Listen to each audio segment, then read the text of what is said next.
From the backstretch at Saratoga, this is Loose on the Lead with Steve Bick and Seth Merrow. Loose on the Lead is sponsored by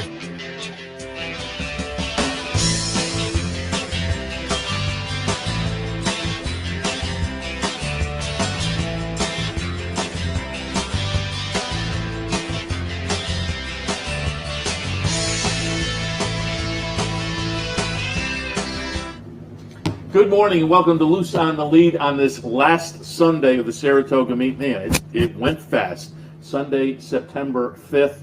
Seems like opening day was just a couple of days ago, but that's always the way the Saratoga meet goes. Beautiful Sunday up here if you're planning to come to the track. A little overcast at the moment, but temperatures. Beautiful Sunday? Yeah. Beautiful? You don't think this is beautiful? Yesterday was beautiful. Partner Steve Bick bringing it. What's the difference between today and yesterday? I mean, it was sunnier yesterday. Yeah. The sunshine. I don't know if that's sunshine triggers the beautiful meter. All right, okay, it opens up. It's a beautiful day at Saratoga. It's overcast. Oh, okay. Let's. I don't know if you know what. See, and this is why Willard Scott, the late Willard Scott, will say goodbye. And in fact, it's funny this comes up. That could have been your career path, you know. You could have been America's favorite weatherman. It wouldn't have taken much. I tell people, that when you meet somebody and somebody says, "Oh, he's on TV," they're like, "Wow, you're on TV," and I say, "Yeah, but it's a level of celebrity like three rungs below the local weatherman." Well, but then look at what happened to Willard Scott. I mean, he went from local weatherman and Al Roker? Regional. Al Roker's kind of the poor man's Willard Scott. And it's funny. It's funny you bring up Al Roker, who's gotten trim and looks good, but it's one of those guys that look better a little rounder. Yeah, it's just a weird, right? Well, and who's the? Oh, John Goodman. Has he gotten thin? Yes. Really? Yeah. I haven't seen him. He must have gotten very thin. Yeah, we'll have to maybe pull up a picture during the break because he's another one of those that I think, too much. Finishing strong on the tie front as well. I went for something a little. I was trying to. Nice. Where'd you get that tie? I pulled it out of the bag. Sacco ties. Yeah, Anthony yesterday was saying the boxo ties. It's not boxo ties. It's Sacco ties, which just has a better Sacco ties. I think, and I'd have to go look at the back seat. Exactly. But I think every tie I wore this summer came out of the sack. Well, that is such a compliment. I can't tell you, Seth, how touched I am that every tie you wore,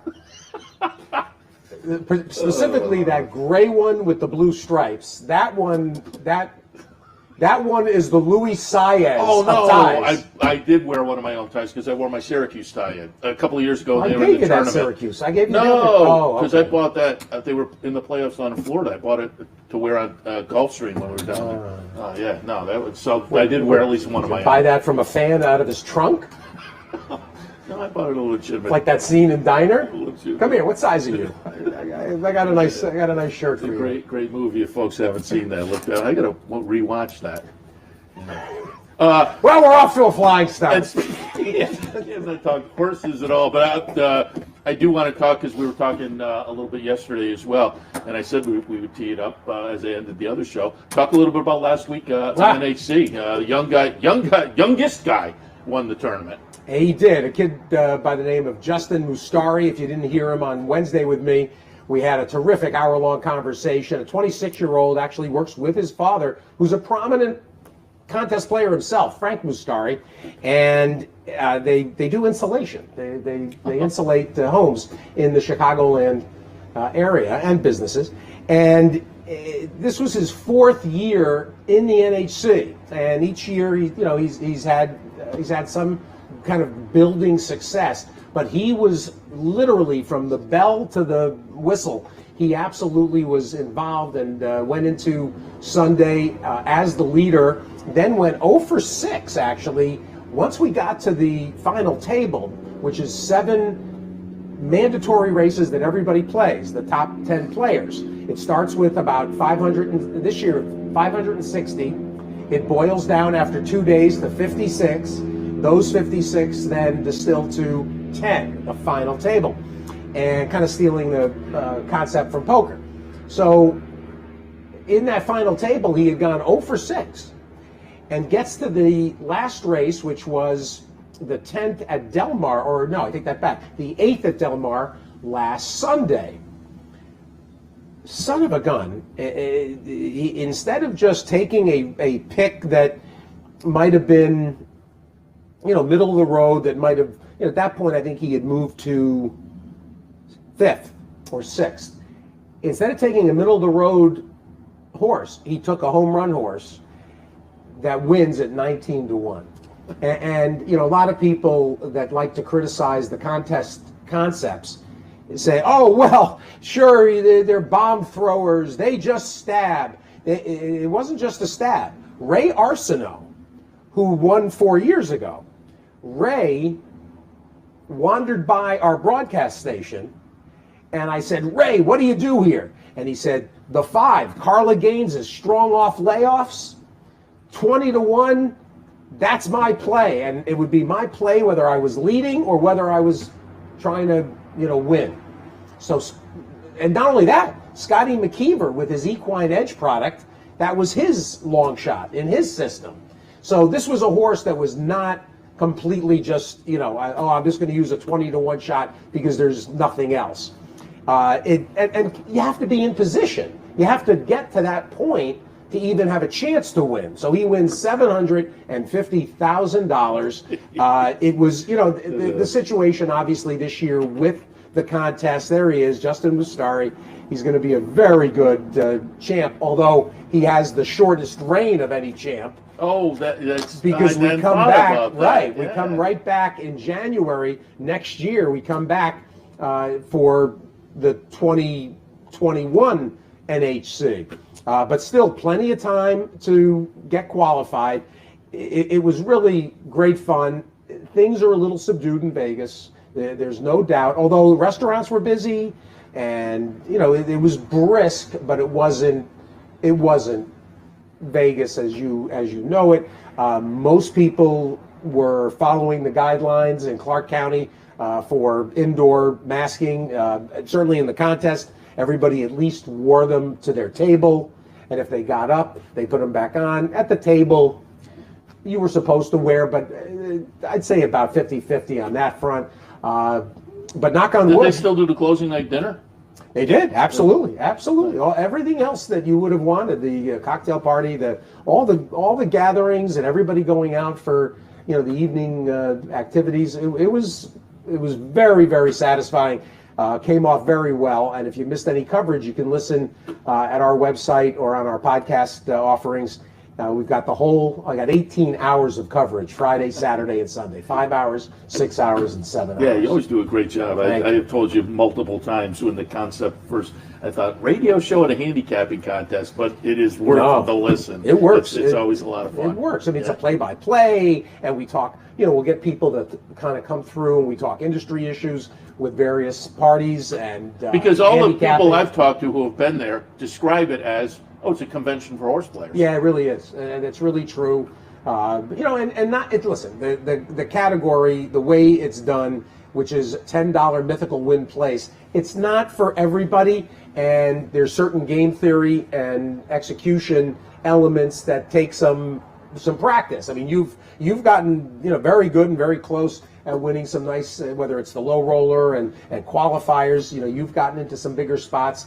It doesn't cost a lot of money. You can play in at horseplayers.com and at horse tourneys. You can play for as little as $17 qualifiers that then get you into the weekend big games. So it doesn't necessarily break the bank to try to qualify.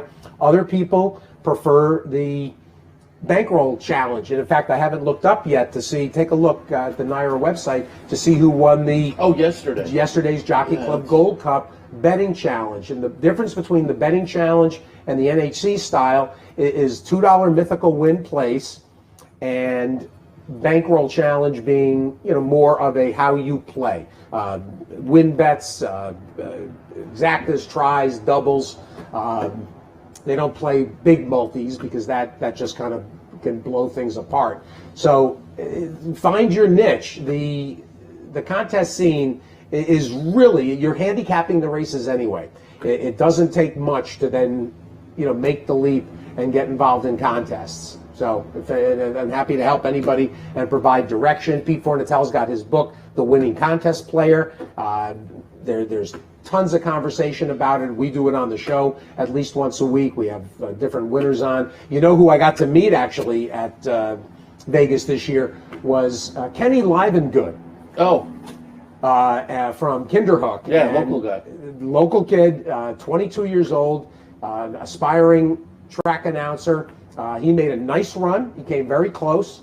And, there's usually plenty of people. Capital OTB has got qualifiers for NHC. There's always people from the Capital District involved. And it was great to meet Kenny. You're not finding it. Not finding All right. it. I found the page for the contest. I will try to find it. And AJ Benton, you said early on, was doing made well. a nice run and then kind of flattened. We had talked to him last year as he went into the closing. Went into Sunday, I think, as the leader last year. Fairly local, but he's a guy who comes to Saratoga every year. And last year, with the COVID rules, we interviewed him over at the Horseshoe one day. But he's a fun contest player. That, as I say, not necessarily. I think he lives over in Mass. Yes. But comes to Saratoga every year. It's fun to talk to him. And always good to see the familiar names on the list. It was great. Well. It was a lot of fun. Nice. All right, I want to jump into yesterday's action. Before we do that, I mentioned on the handicapping show, Jockey's race may be getting a little bit interesting. Luis Saez 60, Irad Ortiz 54, with 24 races left to go. So there's a 6-race lead there. Trainers battle: Chad Brown with 39, Todd Fletcher with 28. So 11 gap there. That's sewn up pretty much, you would have to say. But the jockey side is a little bit intriguing, maybe. You know what's funny about the trainer race is the quote that Chad had, about 10 days ago, when somebody asked him about, how it's going to shape up. And at that point, Mike Maker was leading. And Chad said the locals, meaning him and Todd, are going to flex their muscles this last third of the meet. And he couldn't have been more correct. I mean, Chad, it's not unusual that given the flow of the condition book, it all depends on where where your barn is, and how many 2-year-olds you've got, how ready your 2-year-olds are, and how the races unfold. And if you've got some that are going to need a start, are going to need maybe some distance, they're going to debut perhaps at 5.5 early in the meet, but they need 6.5 or 7 later on. We've had plenty of those. The weather affected Chad too. Absolutely. You get races off the turf. What number are we at? 30. I think I heard 39 going into today. 39 races off the turf. Oh, I don't know. I don't have that. I believe it's 39 off the turf because, of course, back at the Matisse compound, down in the back corner by the Big Red Spring, everybody clutching their pool tickets. They had a pool on how many races off the turf. There's so much action back there. It's make your head spin. I will say 392 races so far at the meet, with 2 days and 24 races left to go. 152 favorites. That's 39% favorites so far at the meet. That's kind of that's a little. I mean, astounding that was tracking a little high. Yeah. But I'll tell you what. I'll tell you where there are no favorites, or very few. Oh, the New York Reds long on the turf. This needs to have my name on it now. It has a cachet. The big factor. There you go. Although I don't like the factor idea. How about the big adjunct, the big corollary, the big theorem? Oh, theorem. You like theorem? Something there, yeah. Maybe theorem. New York Reds, long on the turf. They wrapped up yesterday, and I'm sorry that we couldn't get that last. Actually, I was informed earlier. I thought yesterday was going to be my last DePaula play of the day. But no.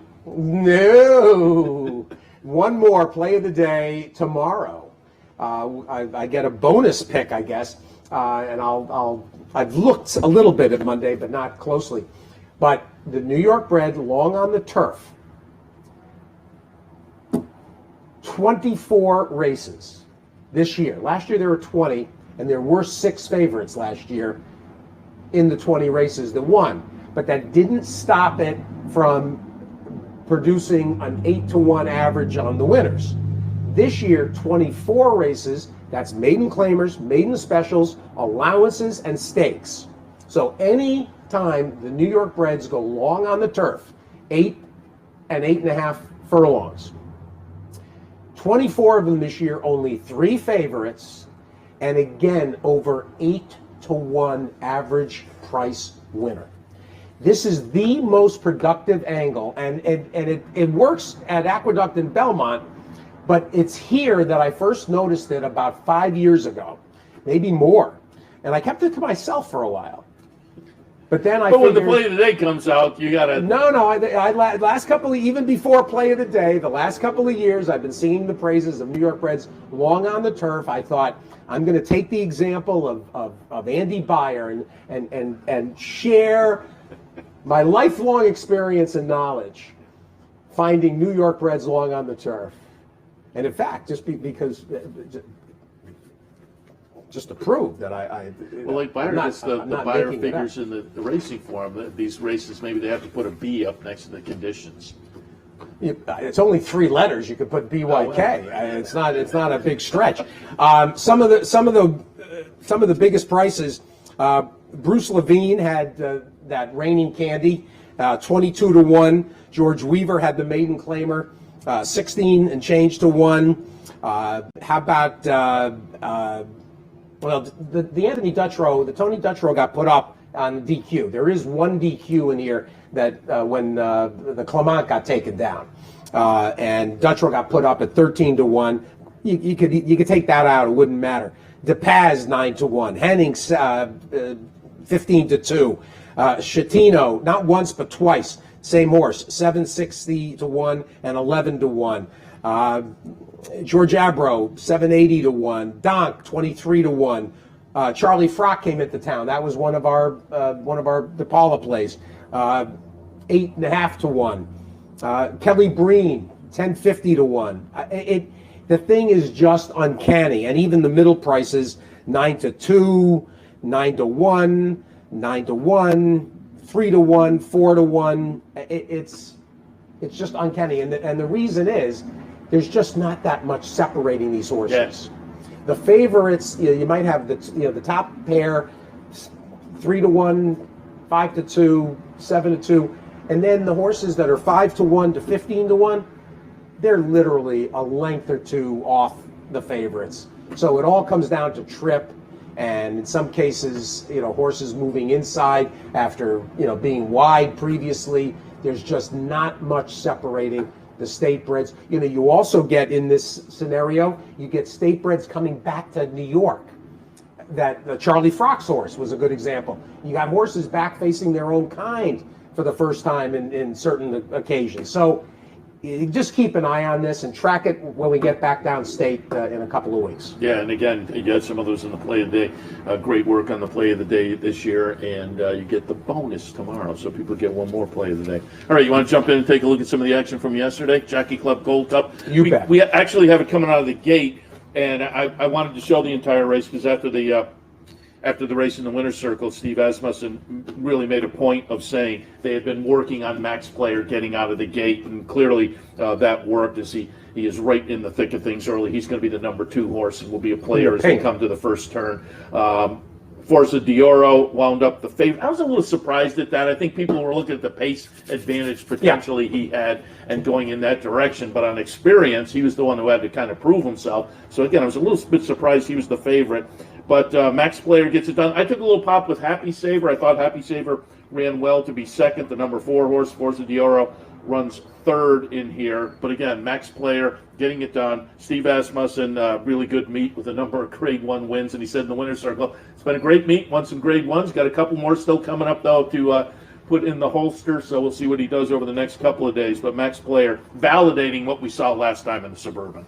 Well, and that's the key point, in fact. You bring up that Suburban, and, Max Player had to be taken seriously in this spot, but I think Forza d'Oro, given what we presumed was going to be a pace edge, and Happy Saver on reputation, although Happy Saver, I thought there were some warning signs, including the fact that he apparently was having trouble staying with that ill-fated America's Joy, the filly that went wrong after a workout last week, or 10-day, whatever it was, 2 weeks ago. He was struggling with that 3-year-old filly in the mornings, and I thought that was a bit of a flare.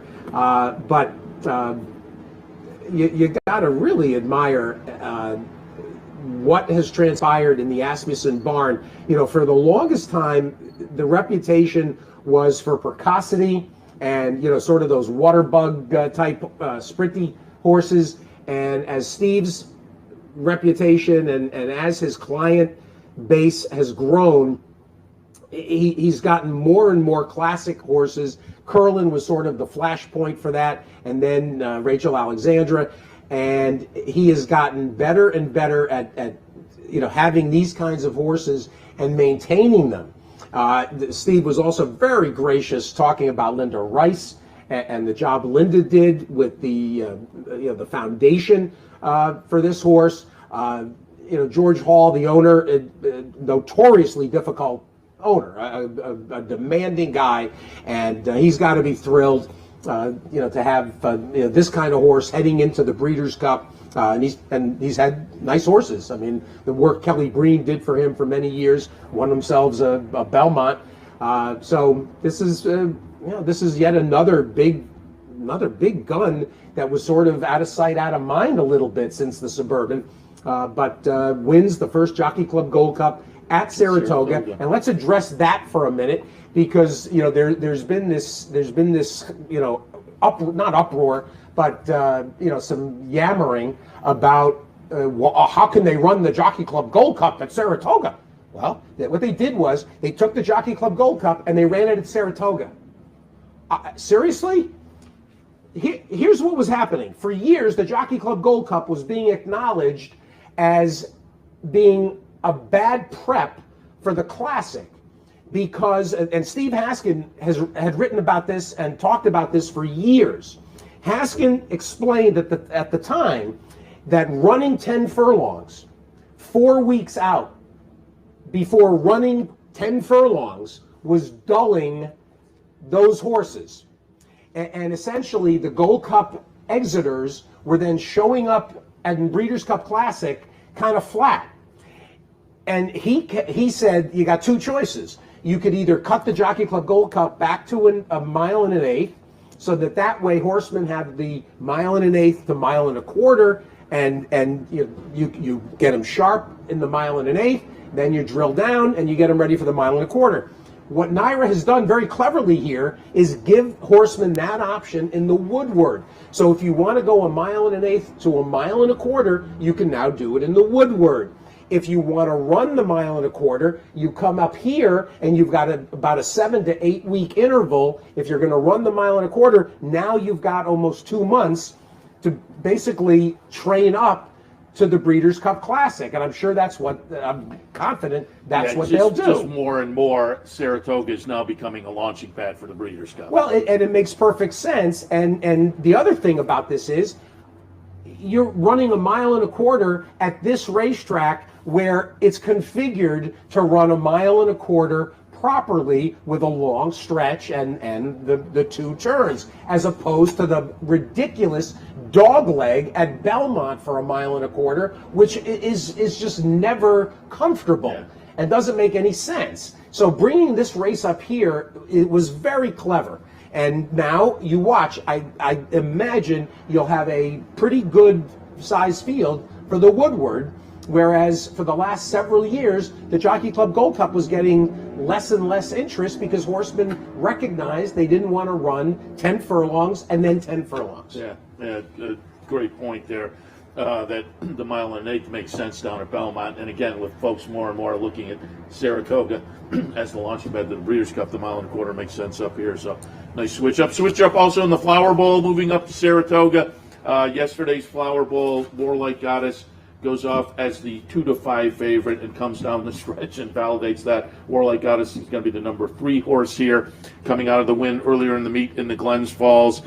She looked legitimate. She looked like she probably should be a 2-5 favorite, and then as they come down the stretch, she runs like a 2-5 favorite. I mean, this is a monster on the female side, running long on the grass for trainer Bill Mott and company. Well, this was a tour de force effort, and there was a little bit of a school of thought that maybe La Signore could nurse it along on the front end, but she was really keyed up and way too headstrong. And Ricardo Santana just couldn't do much with her, so she ends up fading to last. But Warlike Goddess, you know, you're not playing against, you're not throwing out. Big performance for her as a terrific meet, and actually a very good day for Bill Mott. I think the hope was, and the expectation was, after running 1-2 in the allowance that went before the 10th, which was highly anticipated, kind of thought, well, Bill Mott's going to sweep the table here, and you're going to have a Bill Mott pick 3 with potentially Forza Doro, Warlike Goddess, and either Baby Yoda or Olympiad. It ended up being Baby Yoda. Do we have the Baby Yoda race? I don't think we have the Baby Did you talk Yoda about race. Baby Yoda? No. Well, we forget everything else that went on yesterday. The child, for those of you that watched The Mandalorian, and I don't think it's Seth. I don't have Disney Plus, but I'm a Star Wars fan. Do you have cable? Or are you rabbit earring? You're still with the? No, I do have cable. Well, you're on cable. You're a cable star. You're America's favorite TV podcast. I did watch Ted Lasso, though. I will recommend that. But, there you go. Look at you, dropping the Ted Lasso on us. Baby Yoda. This was. I'm basically vamping to give Brian a time to pull up Baby Yoda. This was unbelievable. Are you following the Baby Yoda story? The $10,000 claimer? Maiden 10. Maiden 10 at Pimlico to start the career. Hi-ho. Yeah, and subsequently moves into the Bill Mott barn. And was bought by Adam Wachtell. And whips off a couple. You got a 114 buyer. Oh, was it really? 114. Olympiad, who's been off since last year, ran a 105 and got beat. This is the biggest performance of the year anywhere. That was 114. I did not Baby realize that. Yoda. 4th career start, 3rd career win, and you would think Stakes Company, and then Stakes Company, next. Breeders' Cup favorite, Breeders' Cup Sprint favorite. This was unbelievable. Brian, I can't tap dance much longer. Bojangles Robinson, I'm not. I'm not. No, there's no Baby Yoda. He says he doesn't have it. Doesn't have Baby Yoda. Yeah. This is shocking. So you may tap dance. Shocked. I'm shocked and dismayed. Anyway, if you haven't seen the 10th from yesterday, Baby Yoda wins. I mean, just running away. And what was the number for Max Player? 102. 102. Okay. This was unbelievable, and keep an eye on Olympiad. He had been off since last year. That was his 3-year-old debut, and he looked terrific. I thought around the turn, given the fractions that Ducale and Baby Yoda were running, I thought, okay, here comes, and I need to. Oh, look at you! Who's better than you? Okay, watch, and that's Olympiad in the gold cap. This is Baby Yoda in the black taking over. And are you kidding me? You see the 44 flat? You see the 44 flat for the half? This was unbelievable. Yeah. Just a shocking. Now, and listen, the inside was the place to be all day. There's no question about that. But still, this was remarkable. Remarkable. 10th yesterday at Saratoga, 6.5 for 114. Jeez, that's got to be one of the top numbers of the year. Oh yeah. It's the best number at Saratoga this year, and I think only who ran? Somebody ran. I'm trying to think. Somebody ran a Didn't somebody run a 115 earlier in the year? I don't know, but it's clearly going to be up in the top two or three.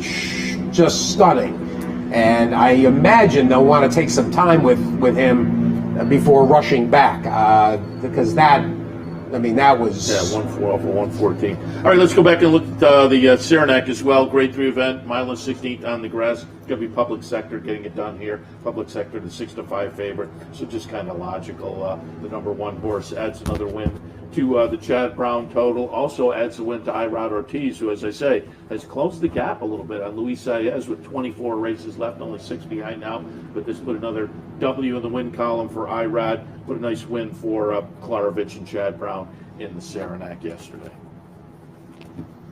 Your thoughts? Any thoughts? It seemed like Never Surprised. It sort of had that same feel as La Signore. Might be able to nurse along on the front end and ran very well.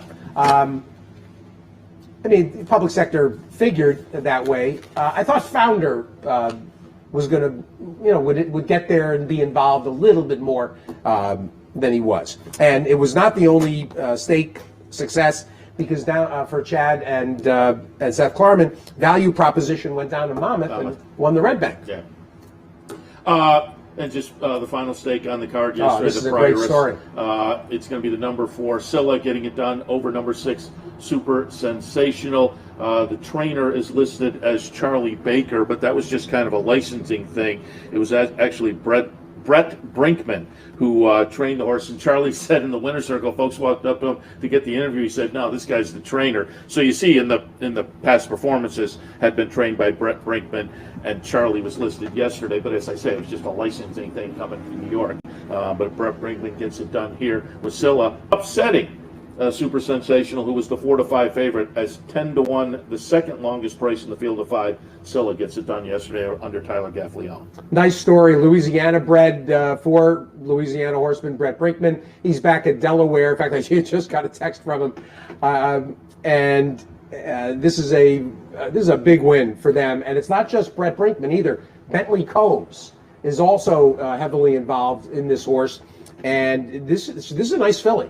And it's funny. It's not unusual that these Louisiana breds, there's any number of them. The Star Guitars, and over the years you've had plenty of them. You think about the Péchonvilles and so forth. Was Star Guitar the Bill Mott? Bill Mott had a nice Louisiana bred a couple of years ago. The Star Guitar was Al Stahl for Miss Evelyn, and had a nice one a couple of 2 or 3 years back. I can't think of a Mott Louisiana brand. I have to think it over a little bit, but and they talked to Brett in the winner's circle yesterday, and he was kind of saying, why'd you come up and try the grade 2 up at Saratoga? He said, I have a 3-year-old sprinting filly. There aren't that many spots for her, and so this was the logical spot. No doubt. I mean, one at Evangeline 2 starts back, Monmouth last time, so on a little bit of a win streak as well. Well, and you. We had the who was it? The son or daughter the other day of Dance to Bristol. There's another example, of the Maryland, West Virginia, Mid-Atlantic type. They extra heat. I mean, you get these. I mean, it's not that unusual. I do again think that was really one of the other indications that the inside was a little better. The more inside you were. Because it did look like Super Sensational was going right on by, and that filly carried, on further. Nice job by Tyler Gaffleon. There was nothing to the foul claim. This happens to be a California Chrome. I don't know how many graded stake California Chrome winners there are, right? How many are out there? I don't know either. Yeah, that's a very good point. It's big, and of course there won't be many more in North America because he's been exported. And I'll tell you right away, the disappointment in there was Oksana, and I know she didn't get away good from the rail, but she figured to be more prominent, and she was compromised early, and that was that.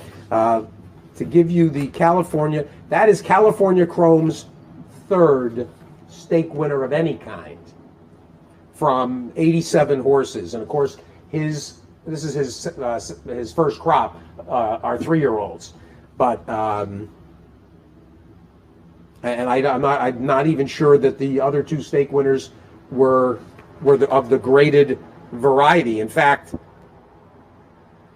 she may be his only stake winner.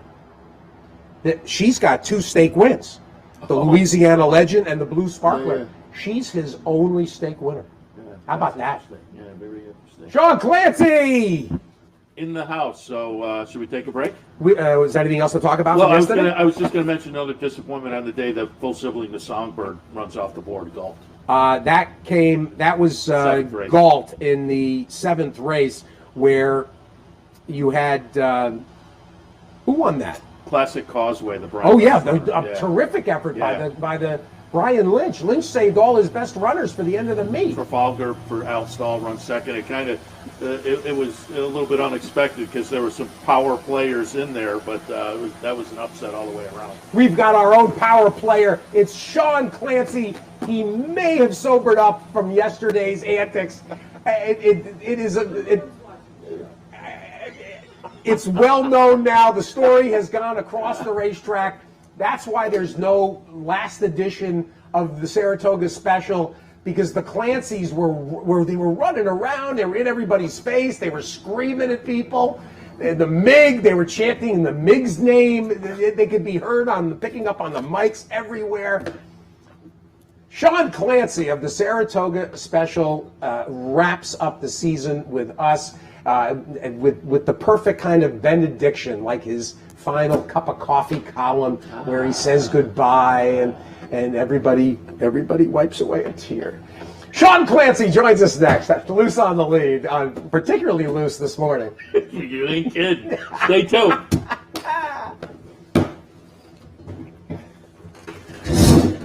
To Albany County, an incredible destination to live, work, and play, with easy connections to more than a dozen cities from our vibrant modern airport. It's a short trip downtown to a hive of culture and amusement, from world-class shows at the newly renovated Times Union Center to reliving the past at the New York State Museum. From outdoor recreation to shopping to nightlife, Albany County has something for everyone. We'll see you soon. Capital OTB is now streaming live on Roku. The RTN Racing channel on Roku lets you watch OTB TV live through your Roku device or your Amazon Fire Stick, rather than being limited to computers and mobile devices, which means you can now watch OTB live wherever you are. Simply open Roku, scroll to find the RTN channel, then click on OTB TV. OTB TV on Roku.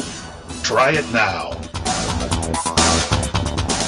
Birdstone is an outside front. They're coming down to the finish. Can Smarty Jones hold on? Here comes Birdstone. Birdstone surges past. Birdstone wins the Belmont Stakes. But here comes High Chaparral. High Chaparral, the defending champ, to take it to Bob. These two arch rivals hang ahead with Joe Hart bearing down on them. It's going to be a three-horse photo finish in the turn. Here's the wire. Photo finish.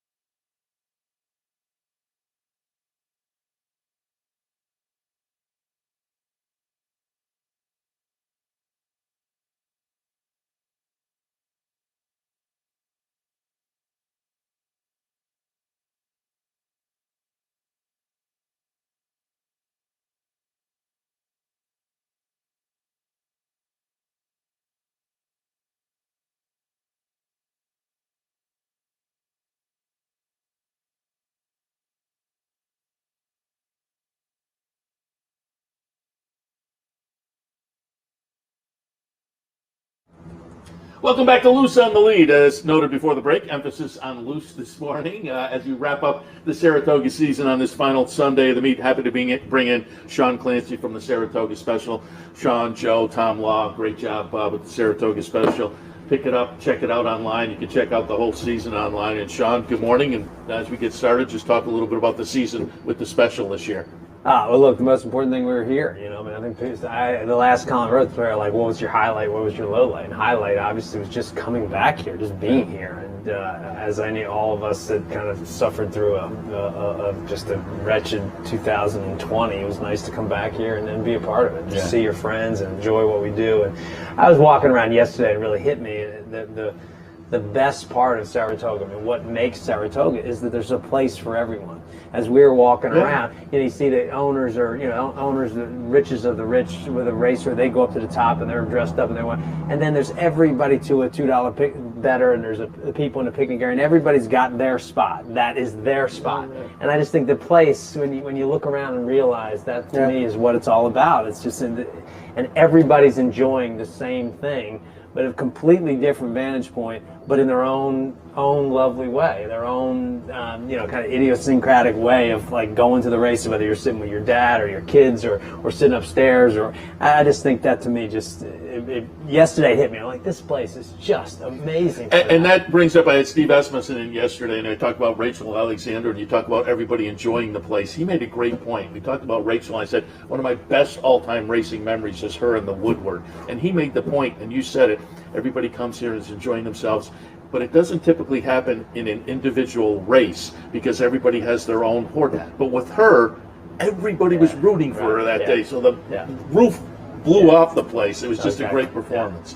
Right, exactly. I was sitting with, I was in a box with Marty Wolfson, and I couldn't be demonstrative. Well, remember, the Triple Crown was like that when American Pharoah won. We hadn't seen one for so long that it was one of the rare moments when there was a horse race that basically everybody, even the losers, even the people that ran in the race and got beat, they weren't, and especially the way he won, he drew off. It was a photo, it'd be very different. Maybe you bet this horse, or you own this horse, or you had an involvement with that. But the way he did it, just to enjoy that turn for home, was like this. It was, to me, in horse racing, you don't get that universal feeling of victory, or just that moment of brilliance that everybody shared. And that really struck me that day when you looked around Belmont. It was like everybody enjoyed that the same, and everybody wanted that. The iconic cover of Sports Illustrated, which captured the moment and the time with all the cell phone pictures.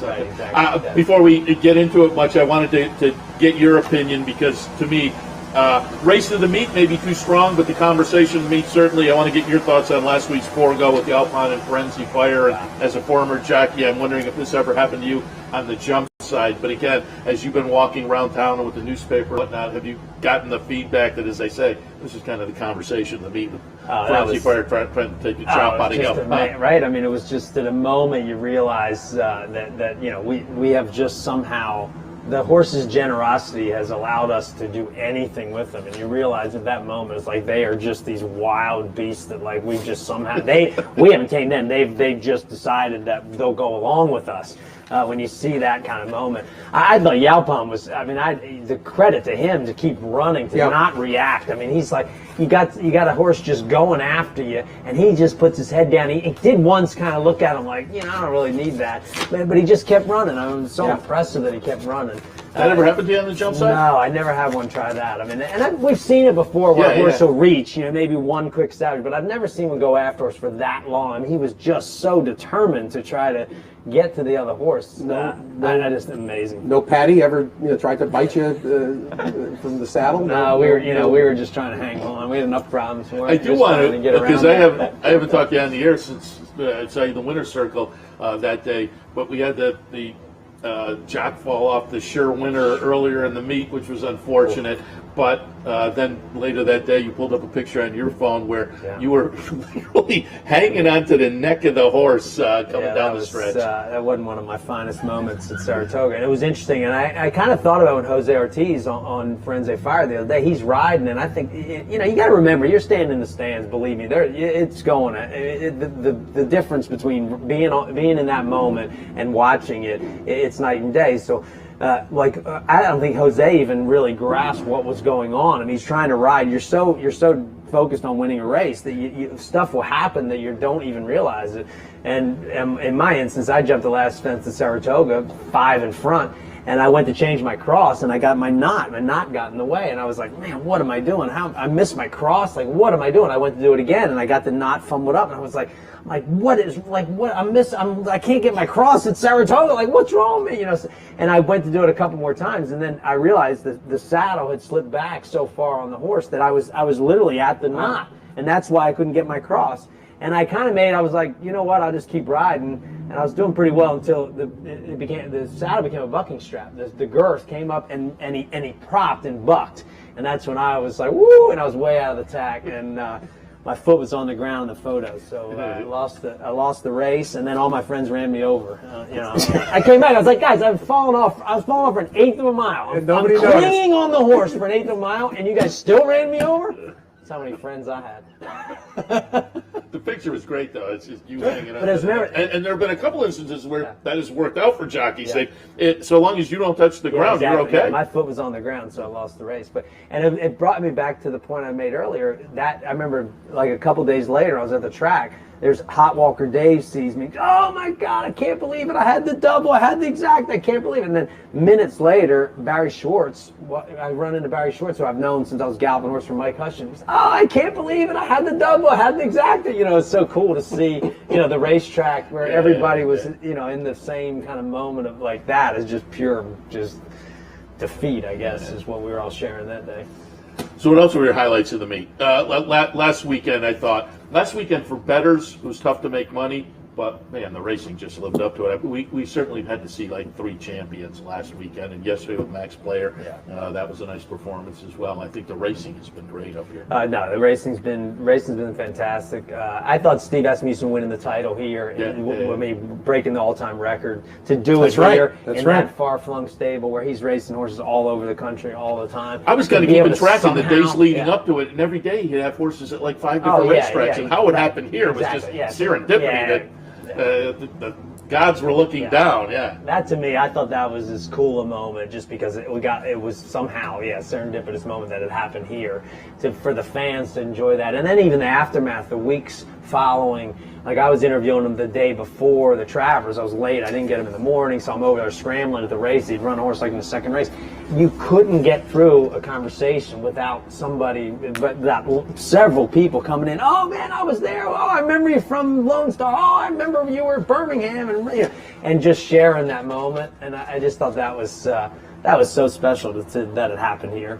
And then beyond that, look, the racing, the essential quality, winning those 2 was brilliant races. The Travers car was unbelievable to see all those horses run like that. Latruska was brilliant. Some of that gets lost a little on that day. You kind of forget. You're like, oh yeah, Latruska, and Gufo won the Sword Dancer, and some of those races you almost get lost a little. But look, it's been Saratoga at its absolute best. Again, I think not being here last year, you built that, you kind of really, you built that respect. I mean, I don't think I've never taken this place for granted, but I think there's times when maybe you might skip a day or skip some race or whatever. And I just think the build up from last year made I've heard that from a lot of people. It made us realize how important this place is to us. Yeah. I'll throw in for this, and it's one of the things that is I won't say unique, but because we've got a concentrated period of time, and the focus is so often on the biggest outfits, the biggest owners, the biggest breeders, and the Hall of Fame and the sales. I'm going to read you a list of trainers: Norm Cassie, Rob Atras, Liz Merriman, Jack Sisterson, Neil Pessin, Joe Sharp, Albertino Diodoro, Cherie DeVoe, George Abro, Brittany Russell, Michelle Giangiulio, Carlos Martin, Bruce Brown, Bob Dunham, Fausto Gutierrez is mentioned, Brett Brinkman yesterday, Bobby Robato. Those are all medium, small outfits that came here and won stakes. And then not so medium outfits. Charlie Appleby and Joseph O'Brien won races up here. And then, of course, there's the Kerry Breon piece. So to me, we know that Chad and Todd and Steve Asmussen are going to win, the lion's share of big races, maidens and stakes. But a lot of the best moments are those wins. Oh, for sure. I mean, and again, it's credit to the horsemanship that's out there. It gets lost. I always say those guys, a guy like, Lizzie Merriman, she's had one horse maybe in her entire career that could win a Grade 3 at Saratoga, and she came up here and did it. And it's like, that to me is just such an awesome performance. Bobby Rabato's he basically has one horse in his care that can win a stake at Saratoga, and he did it. And I mean, I think it's a message to owners out there. Spread it out. I mean, Bob Dunham. I mean, that, like you talk about old school. I mean, that guy's like, I mean, he's just a brilliant old horseman. Hot walked round table. Yeah, exactly. Hot walked round table. Yeah. Do you understand what that means? Yeah. No, exactly. He's been around since Round Table, 1957. And claims the horse and brings it up here and wins It's a race like It's that. great. And yeah, Just again, great. I think everybody should take note of that. And this sport's gotten so top heavy with the big stables with the best horses. And I understand it's a capitalistic society, and all credit to them. But you've got to spread it out. You got to have all these guys. They need opportunities, and they proved it this year. That list that's an unbelievable list that won stakes at Saratoga, not just regular, not just races on the undercard. They won stakes at Saratoga. Graded stakes. G and Julio Briano, two really good stories. Great. Oh, it's great. Kind of kicking off their Saratoga careers. Under the radar on the jump side, I mean, just to show you how tough it is up here, Jack Fisher was winless. Yeah. Which is, don't tell me, he trains most of my horses. but I'm pumped. Kerry Breon got the headlines. Leslie Young has strong. had a spectacular summer. Yeah, she had a great meet. Same thing, just spreading it out. It's great. Other people winning, which is important. And look, there's a lot of that. Man, we do it every day, and you try to cover. It's hard anymore. The special where you try to write a preview, and you open up there's 8-horse field, and you can't get past. There's 2 of Chad's, 1 of Pletcher's, 1 of Mott's, a couple of guys from Houston. It's hard to write. You really want to write different stories. You want to get people out there, and some days it's hard. So certainly when they win, it's brilliant. I mean, look, Quint Kesnick brought early on in the special, like probably 2001 or 2. He was walking out the door, and we said, do you know what you're doing as far as covering the races? And he said, root for obscurity, and he pumped his fists and shut the door, and out he went. I'm like, exactly, root for obscurity, because root for the best. That's the Joe Hirsch line. You want root for the best story. Yeah, you want different stories. You want to tell those stories. I'll toss one out. I had him on yesterday, and I'll toss it out. I wasn't a Saratoga Stakes when, but Phil Serpy got up to Canada and won the Queen's. Tremendous. Good summertime story. Brilliant. Yeah. I mean, he wins $1 million race. I mean, the same thing. He's low on horses. He's got one horse in his barn that could win a race like that, and he went and did it. And it's just, to me, I went over to do a stable tour with him before the Queen's Plate, and he's like, no, I'm not doing it before. I'll do it after, but I'm not doing it before. I said, win or lose, yeah, we'll still do it. And so then when he won, it was brilliant. We went over there, and look, you're saying exactly. I mean, it's just that those kind of guys, they need, they show that they can do it. Yeah. And it's important to try to support those kind of trainers. No question about it. And again, that was some of the fun stories of the year. A lot of fun stories in the special. And again, how did the season go? Putting out the special, and we did the nice little feature on you guys at the beginning of the year. But how was the actual publishing and whatnot? It was great. I mean, it was easy, a little easier. We did twice a week this year for the first time. We did Wednesday, Saturday. That was sales week. You're getting old and lazy. And then every Sales day week, we did 6 in a row during sales week. So be careful with that. I'm old and lazy. I don't need either one of those words today because I always feel a year older at the end of Saratoga. I certainly don't feel lazy. Other times, perhaps I could feel that, but hungover. Come on! I told you before. My mom's watching this. They don't need to. We need to focus on yesterday. It's racetrack. It's we're today's. Yesterday's old news. Today's the day. Now look, paper's great, and it's been fun this year to go. I think we've had a little more time to actually go out into town and go different places and just not be on such a schedule to bang out papers every night. And it's been fun to meet people. Like I was at the Paddock Bar last week, and just the random people just stopped me and said, "Hey, thanks for doing the paper." Just the guy from Boston that does the Red Sox broadcasting. He just stops me and says, "Oh, I've been reading your stuff. It's great. Whatever." Over all these years, and it's fun. It's fun to be. It's fun to be a part of. We always say, look, we wanted to for me, certainly, I wanted to somehow play some role in this place. I wasn't sure what I could do after riding races. And I think Joey, my brother Joe, and Tom Law, I think all three of us feel the same way. You want to play some role. I think you guys do it. You want to be involved. I don't want to come up here and just. I'm not going to sit around and just bet horses, and it's fun for a day or two. But I'm not going to come up here and do that all meet. I couldn't afford to do it. So for us to be a part of Saratoga, to play this role, to bring it to life for people, I always say it's an honor. And this year was even more of a special time to do it because of last year when we did digital editions from home. Tom was here, but obviously it wasn't the same. So to come back and do it again this year was just special to be here. The most important question, the burning question is, 24 races left today and tomorrow. Shapazian or Law?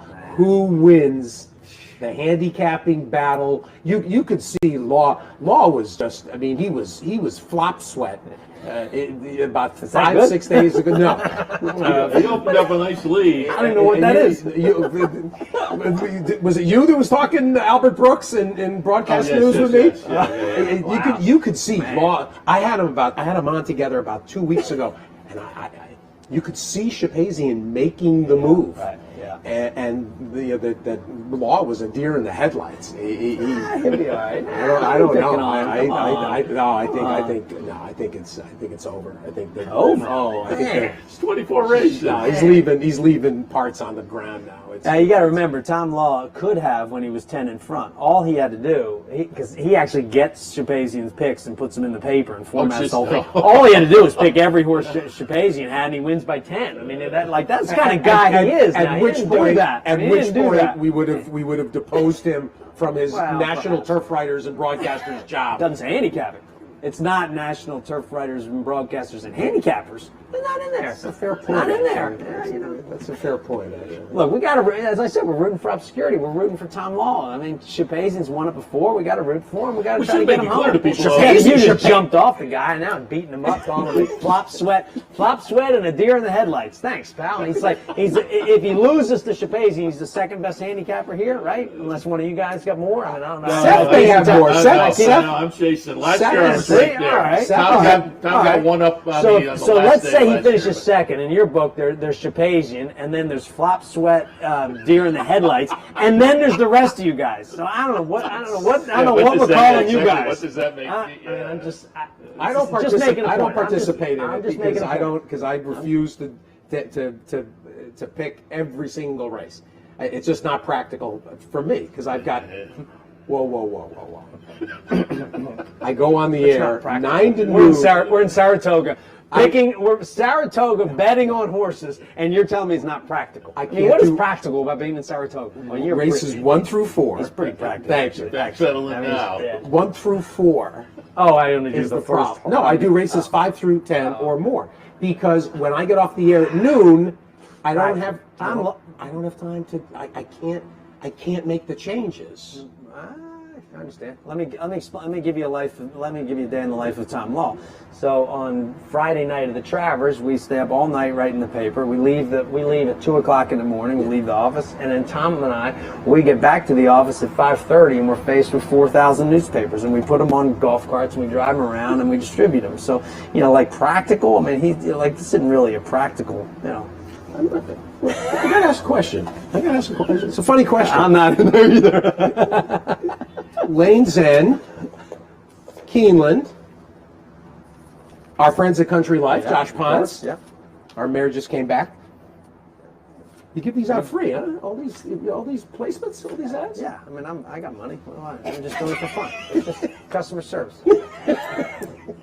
I just got a text from Tom Law. We should make it clear. Not close to over. Don't count out the law. Yeah. In fact, isn't there a horse?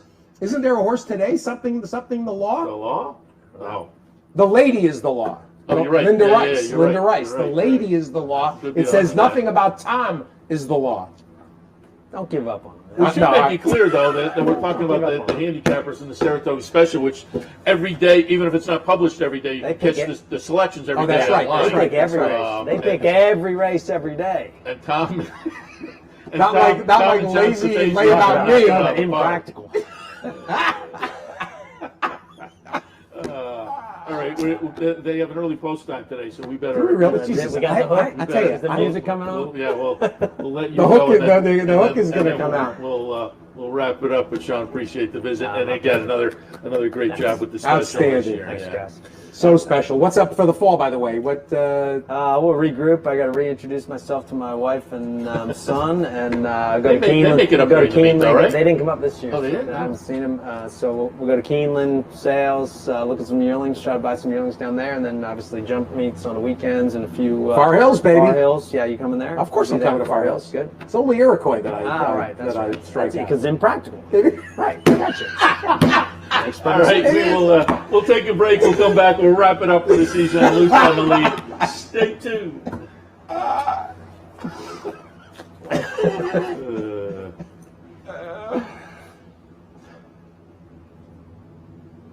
we out? Where's the best place to find your favorite teams, your favorite food, daily drink specials, and wagering on live horse racing? Legends Field Sports Bar, 711 Central Avenue, Albany. Get your game on day or night with 75 flat-screen TVs, tournament-style pool tables, a private banquet room, and live horse racing. So if someone asks you, where's the best sports bar in the capital region? Tell them Legends Field Sports Bar, inside the Clubhouse Racebook, 711 Central Avenue, Albany. Welcome to Albany County, an incredible destination to live, work, and play, with easy connections to more than a dozen cities from our vibrant modern airport. It's a short trip downtown to a hive of culture and amusement, from world-class shows at the newly renovated Times Union Center to reliving the past at the New York State Museum. From outdoor recreation to shopping to nightlife, Albany County has something for everyone. We'll see you soon. Capital OTB is now streaming live on Roku. The RTN Racing channel on Roku lets you watch OTB TV live through your Roku device or your Amazon Fire Stick, rather than being limited to computers and mobile devices, which means you can now watch OTB live wherever you are. Simply open Roku, scroll to find the RTN channel, then click on OTB TV. OTB TV on Roku. Try it now. Welcome back to Loose on the Lead. Just going to come back and with the early post time today, we'll send it to Talking Horses momentarily, but had to come back and say goodbye. Always fun. Another fun summer. You were out of town a couple of times, but understandably, Pack Classic and the Handicapping Championship, but we had you in by Zoom. You've done a great job play of the day. Congratulations there. Bonus play coming up tomorrow morning. Bonus play tomorrow, but no, you were unbelievable. I missed for Haskell. I missed for Colonial. Oh, that's right. I was here less than I was gone 4 times and only here 3 times. But it's so much entertainment. It seemed like you were here the whole time. Isn't that just the truth? It's so true. But I'll never be America's favorite TV pundit. Well, it's all him. You stand the chance of being America's favorite. I don't think so, pundit. because I tell you, I'm not out there busking. I won that thing 2 years ago. Yeah. If they were smart at America's Best Racing, they would retire. Anybody who wins should then be taken out of consideration subsequently, so that other people can be recognized. It's the whole thing. To me, frankly, all it does is create rancor and negativity on Hey! I'm number 7. Other than for you, because you are universally beloved, much like Willard Scott and Captain Kangaroo, who I also tied to you earlier this season. No, just like Willard Scott and Captain Kangaroo. I'll hand that up. Exactly. Universally beloved. Listen, for putting up with me, you're universally beloved. Well, we'll wrap it up for the year, but it's been a lot of fun. People, of course, can catch you weekday mornings, Sirius and XM. that will Monday through continue. Friday, 9 Monday to through noon, Friday. replayed 6 to 9 the next morning. And so that's certainly a way to keep up with you. And we will be doing by phone at some point or Zoom, pulling you into the morning shows as well as the season goes along, as you travel around. Because we always like boots on the ground. Boots on the ground. All right. Parakeet in the cage. We will wrap it up. Say hello to Tina.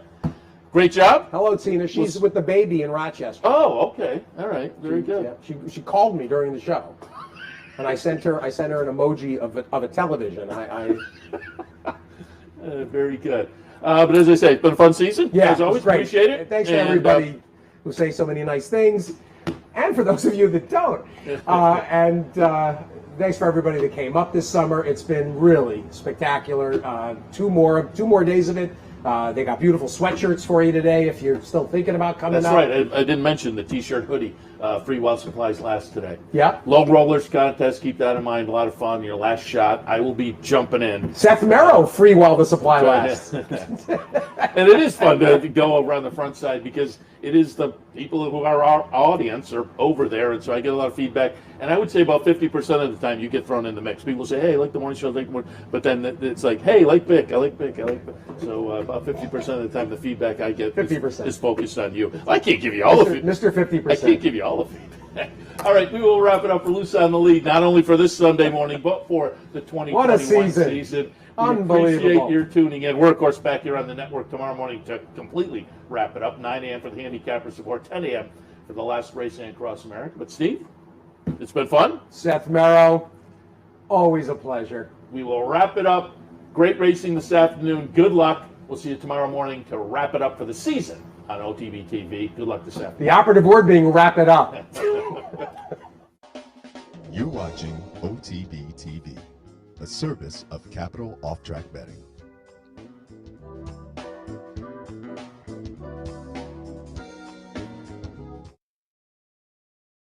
Into form in her last race. She ran well enough, was forward enough that I feel like she's back on form and going to second off the freshening. And don't worry about the class drop. She just towers over these horses on paper, in my opinion. Yeah, and one of the reasons I wanted to take other horses in here, and this is a race where you and I primarily agree, which fortunately does not happen a lot today, is you've got a couple horses that are going to take money. Little Dutch Girl for Christophe Clement, the 6th, and the 11th, Sassy Melissa, who ran okay last time out, and they lost to a Tom Morley horse who's in very good form. But as we watched that race, I really thought they had overall extremely good trips in there, Sassy Melissa and Little Dutch Girl. And sometimes people will really favor the recency of good finishes